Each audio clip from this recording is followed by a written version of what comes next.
Israel के नाम की उसने लिखी थी कि ये यहाँ पे हैं, ठीक है। विक्ट्री स्टील है उसका है, वो आज उसकी वो आज दुनिया के सामने है, मार्क्ड इन स्टोन है पूरे का पूरा, ठीक है।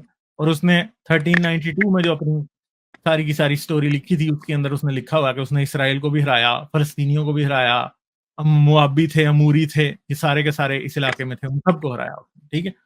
तो मसला ये है कि किसी भी सूरत कहीं भी ना हमें कोई तोरा का पता लगता है, ना कोई सुलेमान, ना कोई दाऊद, ना कुछ, लिटरली दाऊद सुलेमान का कोई एविडेंस नहीं आज तक मिल पाया, ठीक है।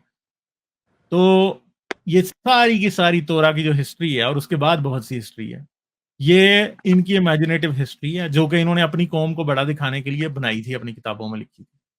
वही है ये सारी। जरूरी नहीं है कि मैं साइंटिफिकली सिर्फ आपको साबित करके दिखाऊं कि तौरात झूठ है, वैसे ही आर्कियोलॉजिकली भी वो झूठ है, ठीक है।